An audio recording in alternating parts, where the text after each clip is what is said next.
On your Wednesday episode of Locked On Raptors, can RJ Barrett replicate what he did last year plus add defense? That would be the best case. We'll also talk about his worst case outcomes as we continue our season preview series, looking at all the core players and their wide range of outcomes on today's show. Thanks for hanging.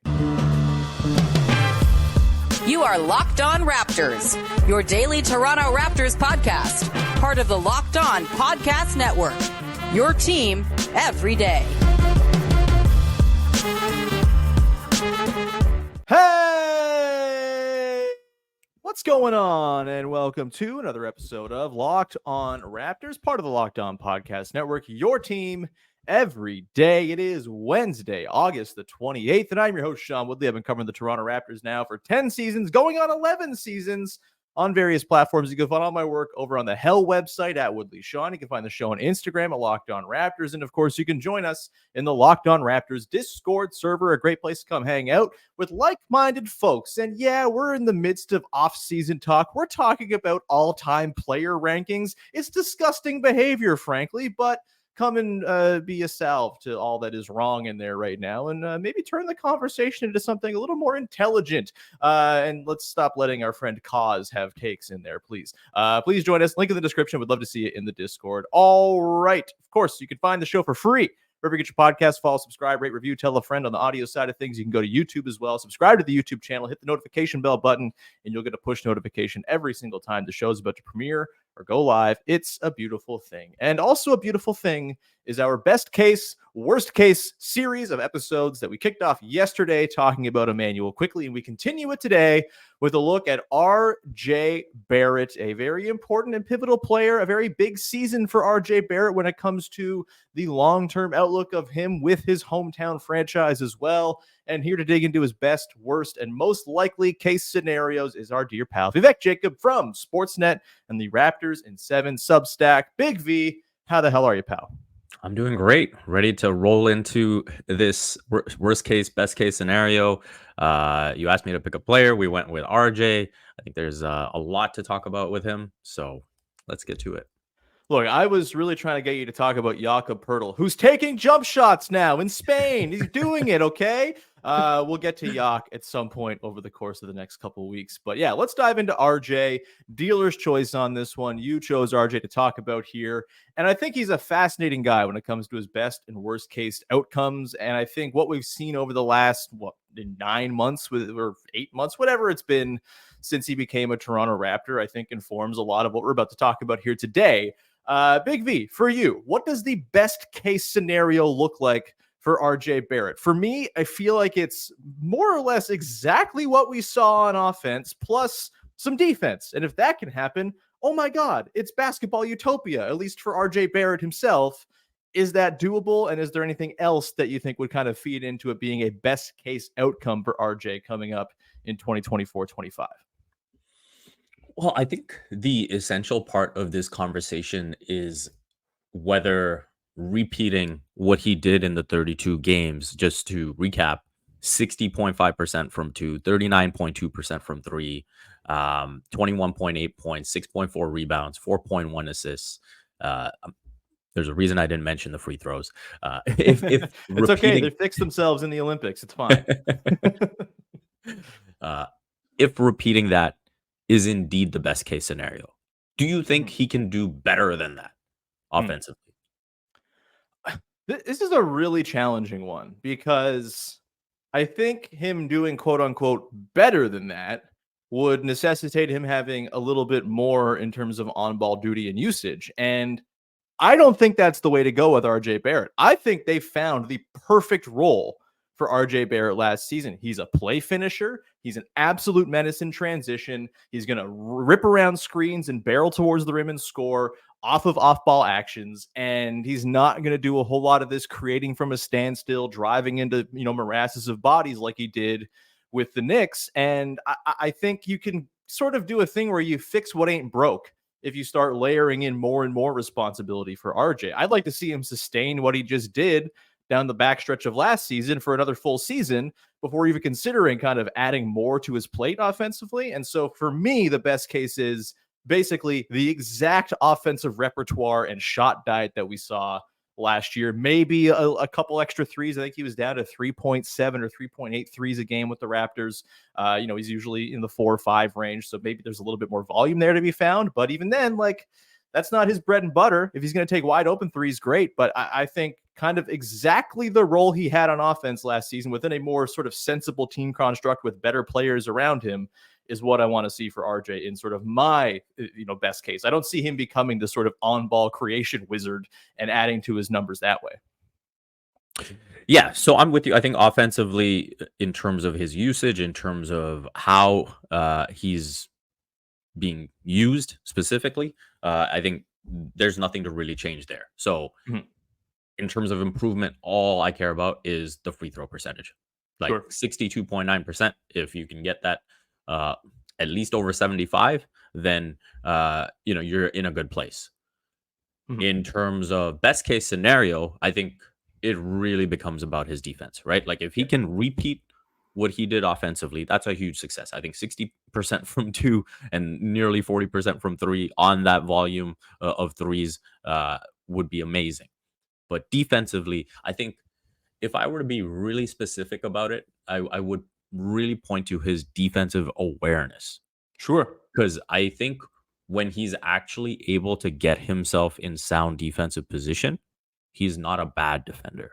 I'm not going to say he's a great defender, but he can be either a net neutral or a net positive when he is actually in the right defensive position, when everything is kind of aligned. Obviously, we've talked about how important Jakob Poeltl is to the defense, and that will change some things if he's healthy and is playing consistently. But I think even if we were to point to the most recent example of the Olympics, a lot of where he was found wanting defensively was when he was just caught out of position. And so there's times where players will back cut on him. There's times where it's almost like he hasn't read the scouting report and he's just, giving the lane that you don't want to give to a player. Or even if I point to the Canada-France game, when Cordinier hits those back-to-back threes, go back and watch the film. Thanks for reminding me of those hellish days. That sucked. Yeah, when he hits those back-to-back threes in the first quarter, go back and watch the film, right? That's RJ's man. And if you watch RJ, he is retreating to protect the paint. Why are you trying to protect? What about Cordinier's offensive profile is telling you need to protect the paint in that situation? And so it's stuff like that really needs to come along this season. And look, I think there is some reasons for optimism for the best case outcome on defense for RJ, which I don't think is like ace wing defender. I think it's slightly above average wing defender who you can survive with and have a passable defense with him as one of your main wing guys you throw on the opposing team's best players. And I think the reasons for optimism, there are a couple, right? One is just the team construct last year was a mess. They had no direction. They had no plan. They were clearly focused more on, instilling the offensive principles in year 1 of Darko Rajakovic. You would hope there's a little bit more attention to detail in the defense this year. And maybe that sort of filters down through guys like RJ and the rest. And I think that's like a pretty legit reason for optimism. The other one too, and I think you made a great point, and it backs up a number I found this morning that I thought was frankly shocking considering what my sort of perception of RJ's defense has been. And it's that in isolation defense last year, and it's a small sample over the course of 32 games with the Raptors, 1.3 possessions per game. So it is a minuscule sample. It probably means nothing, but he was a 93rd percentile isolation defender, 0.67 points allowed per possession, which speaks to your idea that when he's just kind of engaged and locked in on a single guy and doing sort of just like a face-up job, he's fine there. Like, he's passable. I don't think he's 93rd percentile in the grand scheme, but he certainly, has the chops to be slightly above average, as he was, say, back in his second season with the Knicks, where I think that was kind of the peak of his defensive powers. If you're going with some other stuff, like, if you start looking at some other data, it gets a little bit more hairy, and we can get into that coming up in just a second here when we get into the worst case scenarios. But I do think you look at that isolation defense number and you look at the team construct as making a lot more sense.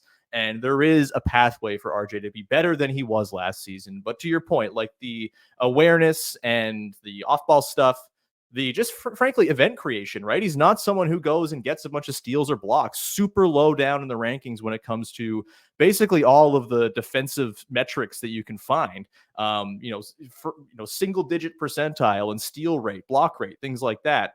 That off-ball stuff, if he can kind of tap into that a little bit more, become more of a passing lane hawk, things like that, maybe that helps him sort of drive up his defensive value with event creation too, which he doesn't currently do. So there's an avenue here.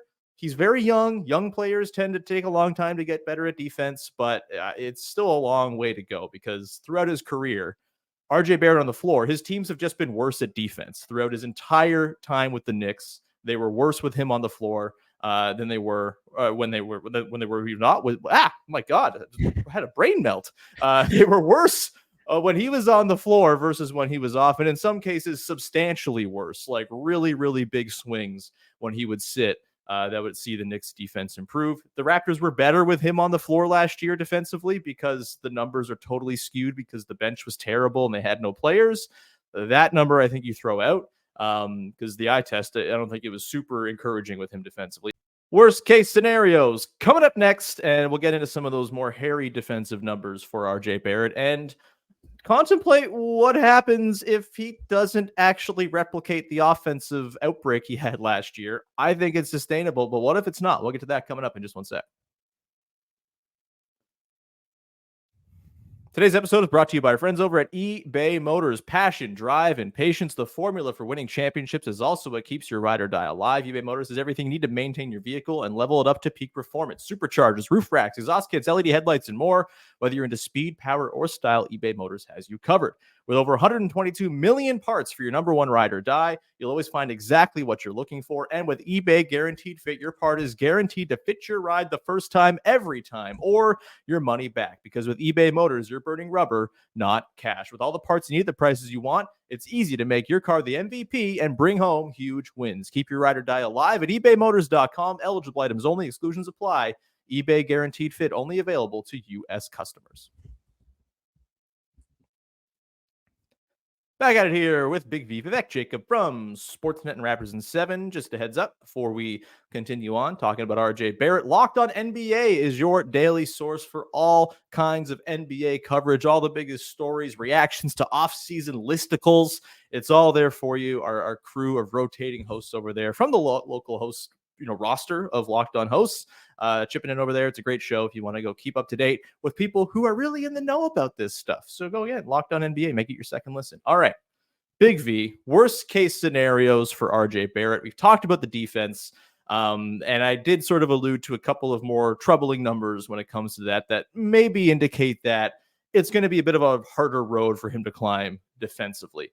The big one is the defending pick and roll, right? If he's someone who's going to be on the perimeter guarding sort of creative wings and things like that, maybe two guards at times, he's going to be asked to guard a lot of ball handlers and a lot of pick and roll actions. And in those situations last year, he was very, very not good. A 14th percentile defender in pick and roll actions last year. And you can envision those possessions, right? He gets hung up on screens, he falls behind the play, or he goes under and he just kind of gives too much runway for someone and they barrel into him and kind of move him off the spot. That was a pretty routine thing we saw with RJ last season. Again, the defensive context was a disaster, and so you can only lay so much blame at his feet. But the numbers are what the numbers are.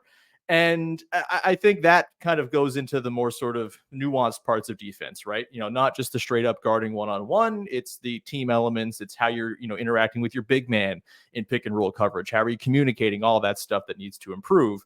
That said, if the defense isn't there, we still know that the offense stands a chance of being very good. And if we just get the same player we saw last year out of RJ, I think that's pretty decent considering what it took to acquire him and what he's making and all of that. So I guess it comes down to the offense here. If the defense remains kind of at the below average level we saw last year, but the offense can't hold up, that seems like the recipe for a very, very bad season and the worst case scenario for RJ, does it not? I think so. Yeah, I think offensively, if you were to look at next season and all of a sudden, say he's shooting sub 47% on twos and he's shooting under 33% on threes and he's still struggling at the free throw line, then, you could see how there's kind of a path to that because it's happened in the past with the Knicks, but realistically, with the way he's been able to turn things around with the Raptors, you don't expect that. And so I would probably say that's the worst case scenario offensively if we were to somehow see him revert to that version of himself. And then defensively, you've already highlighted all the issues. And so, yeah, I think that's pretty much what a worst case scenario looks like. And then, and then we maybe get into like the big picture stuff, right? And it's like, hey, we know that Scotty and Quickly are the established part of the core. RJ almost needs to be this level of offensive player to solidify his position as the third player in that core, right? And that's probably an underlying narrative of his upcoming season. And if he can't be that player, then that's when you start to say, okay, well, we've got this guy waiting in the wings in Jacoby Walter. We've got to look at other options because, again, because of the way the second apron is, that next contract for RJ, it really becomes a tough decision on, hey, do you really want to give this kind of money to this kind of guy? 100%. Like, I think RJ's season ahead, like, he might have the most at stake for any player on the Raptors, right? He's the one guy, he's still locked up for a couple of years, but he has a contract closer on the horizon than Quickly or Barnes or even Jakob Poeltl. And I think with RJ, again, I feel very good about the offense sticking. To me, it's sort of akin to, for baseball fans out there, when like a hitter makes like a mechanical change with their swing, and all of a sudden they go from being not a good hitter to like a really good one, and you can point to that's the change that caused that. It's not just like random happenstance and sort of small sample weirdness. Like, there was a change and that led to an improvement in performance.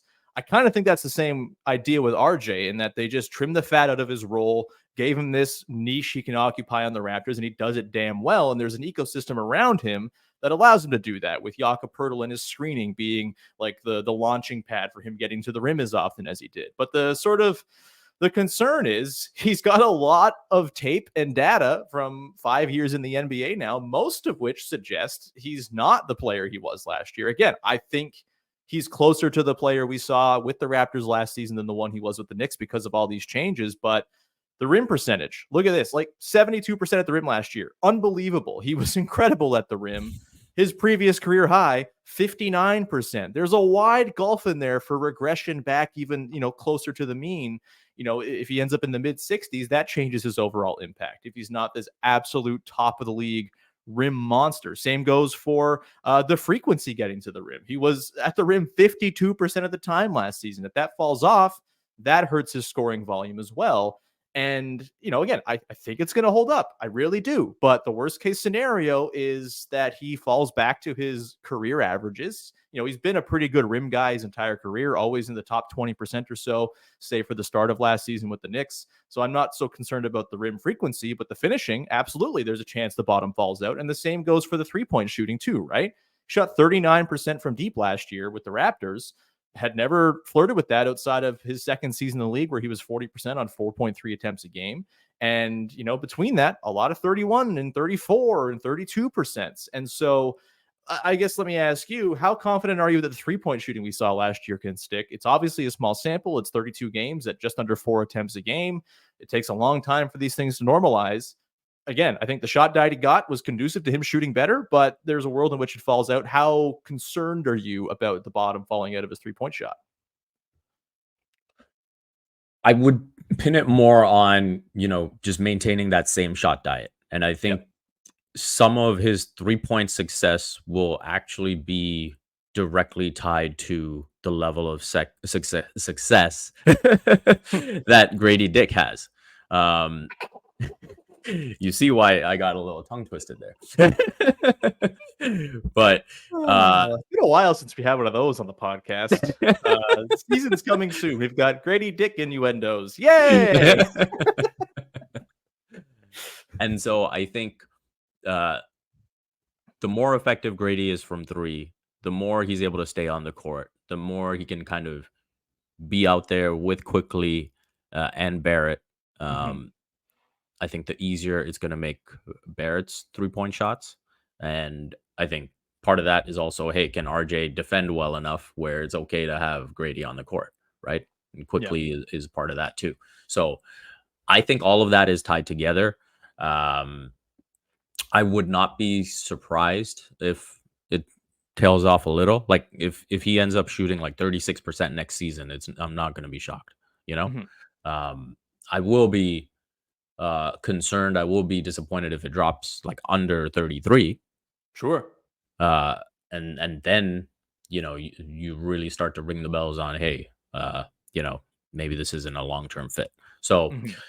yeah, I think 39 is probably a bit too high even, Mhm. but I think 36 is more realistic if he can get just a healthy dose of corner threes that he's getting off kickouts.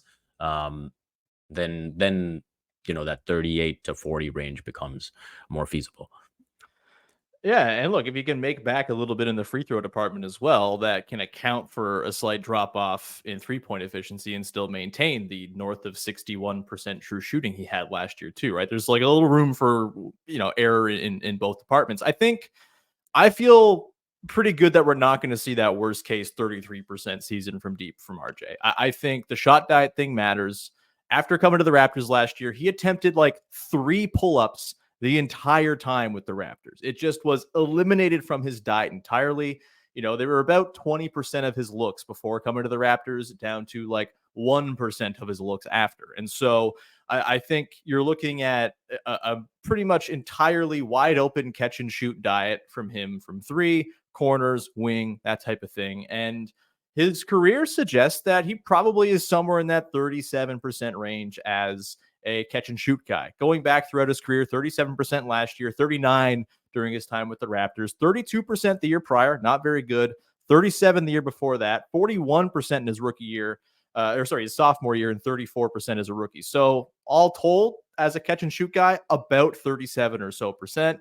And if that is 95% of the looks he's taking for the Raptors this season, then yeah, 36, 37% feels pretty reasonable. And if that's the case, maybe it's not the best case scenario, but I think it certainly avoids the worst case. And so we've outlined what the worst case can look like. I think it's pretty low likelihood that all of these bad things that we've talked about here befall RJ Barrett. What would you give, just like very quickly, a percentage chance that we do see the worst case possible for RJ this coming season? The defense still is a struggle, and the offense completely proves unsustainable from last year. Just like a ballpark percentage. I'd probably say 10 to 15%. Yeah, I don't think fair. that it's that high. Yep. But obviously it's a possibility. So Totally. Yeah. I would say I think the best case where he becomes a slightly above average defender and maintains the offense essentially that he had last year is a smidge more likely than his worst case. Maybe not 50%, but I do think like 25, 30% versus the 10 or 15% you laid out. I think it's pretty much where I'd handicap it, which means the most likely outcome is a very likely outcome. We'll get to that coming up to close out the show in just 1 second.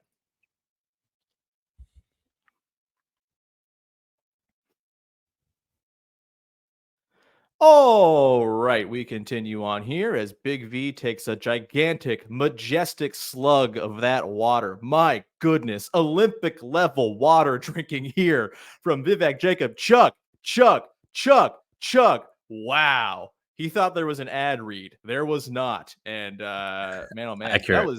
I have the thumbnail photo now for this episode. For those not watching, that was like, no one has ever drank a drink. You should be in a commercial for drinking water. I've been told that before. Water. This stuff is good. There you go. Wrote a commercial for Big remember Mama. when that whole Embiid thing went viral where he just like chugged a whole bottle at the press conference? And like someone looked at me and was like, you do that all the time. Why is this going viral? All right, let's move on from the silly business and talk about the most likely outcome for RJ Barrett next season. And, to me, this feels kind of easy to predict because we saw the exact same player for 29 of the 32 games after the trade last year. And we also saw him do the same thing in basically every game for Team Canada in the lead up to and during the Olympics this summer. I think RJ Barrett's probably going to be basically the same player he was last year, where maybe his defense gets a little bit more insulation from a team that makes more sense. He's still maybe a below average defender, but the offense is so ruthlessly efficient. He's this merchant of rim pressure, and he's probably going to average like 22, 6, and 3 on like 60% true shooting, as he's done in every single game, it seems, since the trade. Is it silly to predict basically the exact same RJ this coming season, Big V? Yeah, I think when you look at the most likely scenario, you are looking at a player who I will probably go down to maybe 37% from three. Mm-hmm. I will go probably around 56, 57% on twos. Sure. But I think the free throws will get up over 70%. Mm-hmm. That's probably playing it a bit safe with the free throws, but I would like to think that he can at least get over that mark. Defensively, I honestly think it's a pretty big question mark because Yeah. I don't really know how much will go in, how much of that can be learned, right? And Mm-hmm. where he's going to look at those plays and be like, okay, you know, I've really got to be on top of these scouting reports. I've really got to know where to be and all of that. Because we haven't seen that sort of materialize to this point, I think it's hard to just expect it to change this upcoming season. And so I think the defense might see a marginal improvement. And some of that may be more associated with just Yak and Scotty being out there more often. And so, yeah, I think that is probably the most likely scenario. I also think there's an element too with the defense of like a coaching staff learning a guy and then putting him in better positions to succeed. We saw this with like Gary Trent Jr., right? Not a very good defender, but Nick Nurse's staff said, all right, well, the thing you're good at is hawking passing lanes and being super aggro. So go do that. And like, you'll give us some defensive value.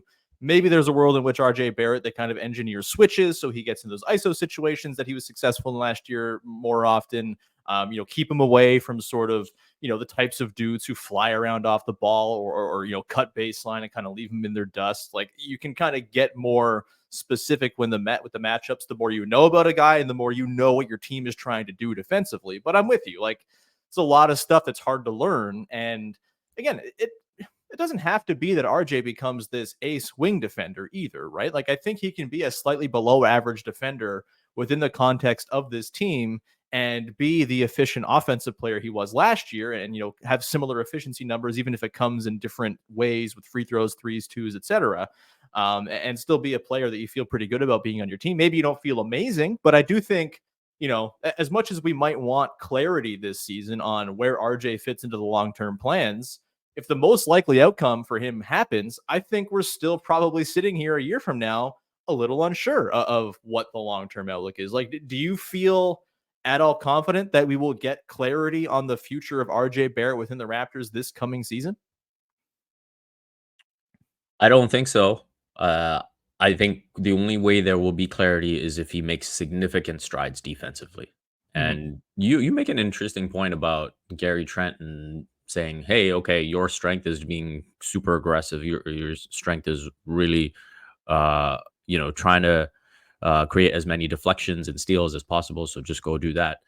With RJ, you are trying to get him to be more aggressive as well, right? I think he does sort of play it too safe. That's why, you don't really see much in the steals and blocks category. You don't see him foul a lot either. And so I think that progression is going to be important.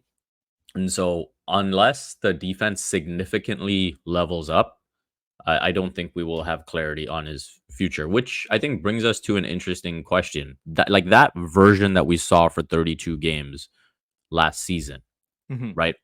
Offensively and defensively. Do you consider that a good enough version to be a part of the core long term? I mean, it's tough because I think it depends a little on sort of the teammates around him. Like, if they are able to find some guy. Maybe Scotty Barnes takes a jump as a wing guy, right? And he can be more of a traditional wing defender for you against opposing teams' best players. If maybe there's a world in which there's a different center on this team in a year where it kind of opens things up. Maybe there's some more stretch. Maybe Jakob Poeltl's banging threes. Who knows? It's definitely happening.